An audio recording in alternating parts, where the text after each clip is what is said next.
C'est un marronnier, fin de l'été, rentrée des classes, nouvel iPhone, test photo du nouvel iPhone 14 Pro, c'est maintenant.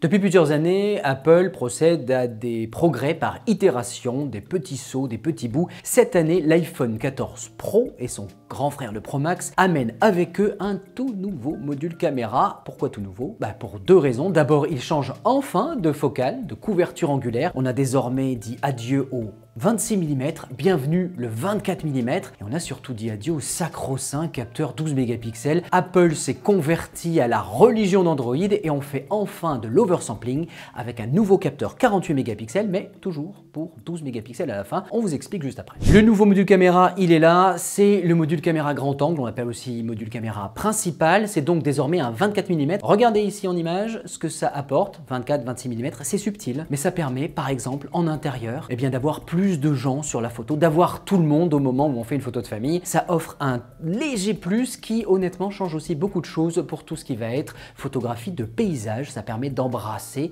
un espace plus large sans tomber dans les travers de l'ultra grand angle. Derrière cette toute nouvelle optique, il y a aussi un tout nouveau capteur, un 48 mégapixels. Si vous avez lu 01net au moment de l'annonce, nous vous avons donné tous les détails, mais revenons un petit peu sur cette nouvelle définition. Apple étant Apple et offrant depuis quelques années un format RAW, qui s'appelle Apple Pro RAW, on va pouvoir effectivement profiter des 48 mégapixels. Néanmoins, dans la majorité des usages, on va plutôt rester à la définition de sortie qui va être 12 mégapixels.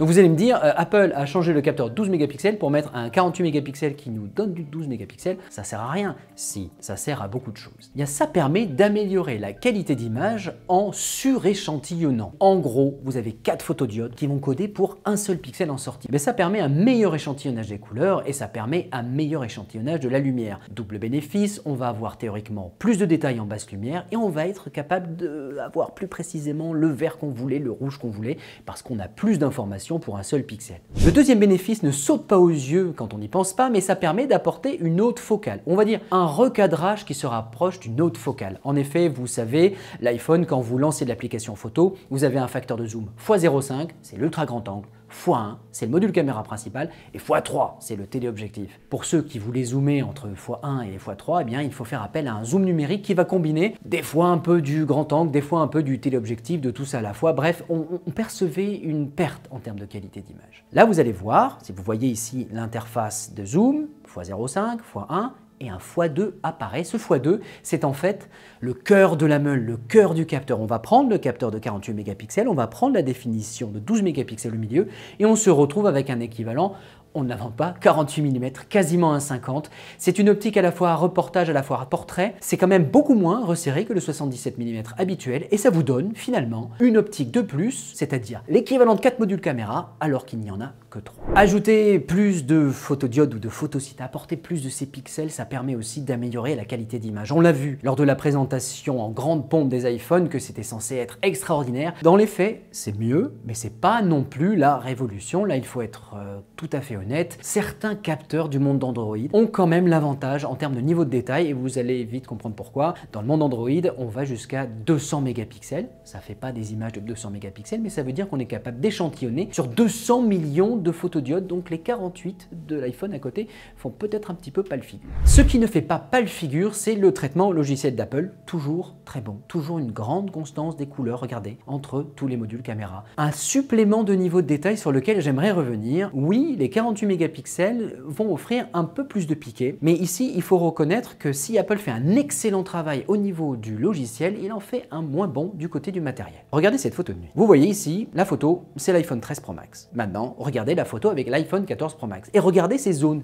ici, là, on les pointe. Qu'est-ce que c'est que ça? Eh bien, ce sont des effets de flair. Le traitement de surface d'Apple est largement inférieur que, regardez ici cette image, ça c'est le X80 Pro de Vivo. Vivo qui s'est allié avec Zeiss et Zeiss, et là on voit que pour une fois il y a certaines technologies qui ne sont pas de l'ordre du bullshit. Ça c'est le traitement T-Star de Zeiss, c'est un traitement qui élimine tous les rayons incidents, tous les rayons parasites dont on ne voulait pas. Regardons à nouveau, iPhone 13 Pro Max, 14 Pro, et voilà, là c'est le Vivo X80 Pro. Vous voyez ici qu'Apple n'a pas fait tout le job en termes de traitement de surface et n'est pas à même de corriger ça de manière logicielle. C'est quasiment impossible. Ici il faut faire appel à du hardware et Apple a un faible, il croit toujours énormément au software. Il a quand même raison hein, d'y croire parce que regardez le niveau de détail que vous allez voir ici en basse lumière.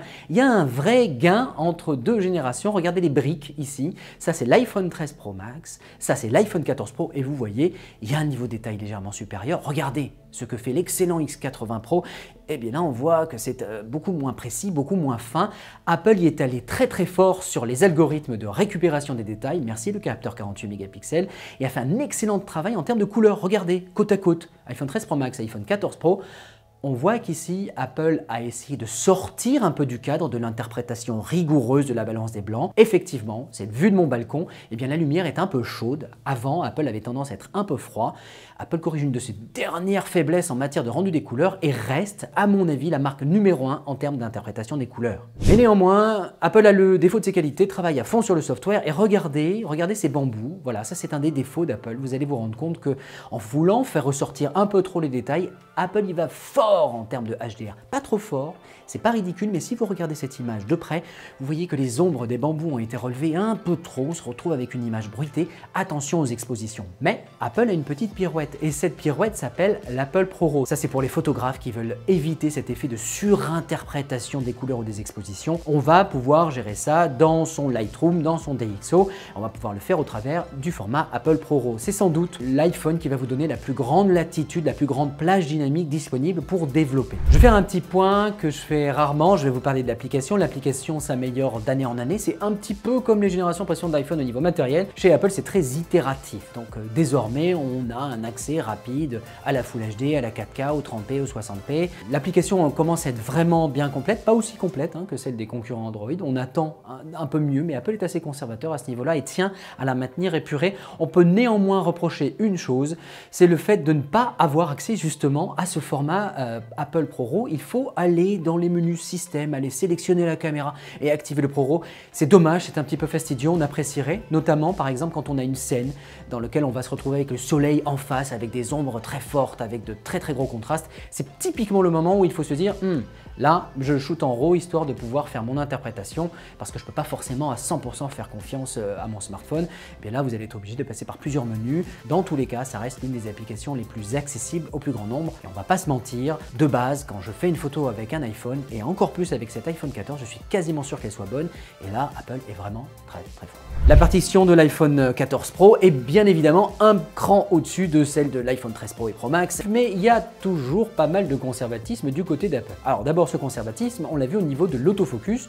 Apple est très fort, un très bon autofocus. Néanmoins, ils se sont enfin fait damer le pion par un petit poussé des smartphones qui s'appelle Sony. Pour avoir testé les derniers Xperia, tous les Mark IV, l'autofocus de Sony, c'est vraiment devenu désormais la référence avec un suivi vraiment béton. Normal, ils développent des appareils photo professionnels à côté et ils ont récupéré des routines logicielles assez uniques. Ensuite, ça à titre personnel, je reproche à Apple un grand conservatisme en termes de puissance de zoom. Regardez ces photos. Je suis avec un ultra grand angle, là je suis du côté de Samsung. Voilà, là vous avez la même photo avec l'iPhone 14 Pro.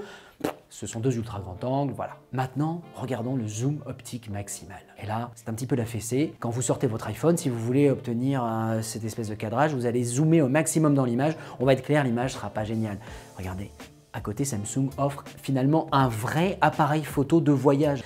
Apple est toujours très conservateur, son équivalent 77 mm commence à être un petit peu limité. Ensuite, si vous regardez les images sur un écran d'iPhone ou de tablette, vous allez voir que la qualité est vraiment très bonne. Quand on commence à les analyser à 100%, et si on fait des comparaisons, ça manque de punch. Les optiques sont très bien corrigées, c'est très propre, mais ça manque de ce que l'on appelle en photographie le piqué. Alors oui, regardez-le en portrait ici, Apple a toujours ses algorithmes pour faire du joli détourage. Néanmoins, en ne grossissant pas les capteurs et en n'allant pas chercher des optiques un peu plus punchy, eh bien les images d'Apple demandent du post-traitement pour avoir ce que j'appelle le punch. L'iPhone 14 Pro est-il donc le game changer qu'on avait annoncé avec son super capteur 48 mégapixels? Non, ce n'est pas un game changer. Très sincèrement, à mon avis, il va finir dans le top 3 des meilleurs smartphones en photo de cette année. Il n'y a pas de doute à ce niveau-là, notamment parce qu'il est déjà sur des acquis très forts. Le traitement d'image ne fait que s'améliorer, il n'y a pas de retrait. L'excellence de son module ultra grand angle, non pas en termes de taille de capteur, il reste assez petit, mais regardez, le niveau de détail est très bon pour un petit capteur. Et puis on voit bien que le traitement d'image est très bon. Ensuite, qu'est-ce qu'il y a? Il y a la constance des couleurs, Apple est toujours là-dessus. On voit aussi un excellent autofocus. Apple n'a finalement pas tant innové que ça, est allé récupérer un capteur 48 mégapixels, l'a intégré à la perfection. Finalement, la partition est très bonne, mais on regrette que ça soit toujours un tout petit peu trop conservateur. Si vous êtes fan d'Apple, bien évidemment que la partition sera bien meilleure et vous allez avoir un vrai bénéfice, en basse lumière notamment. Si vous êtes à chercher le meilleur smartphone en photo, ou en tout cas le plus innovant, le plus incroyable, eh bien non, l'iPhone 14 Pro n'est pas encore le terminal qu'on attend d'Apple. Espérons qu'avec l'arrivée pour l'iPhone 15 Pro, qu'Apple vraiment mette des bouchées doubles pour essayer quoi? Eh bien de dépasser toutes les limites de son terminal actuel.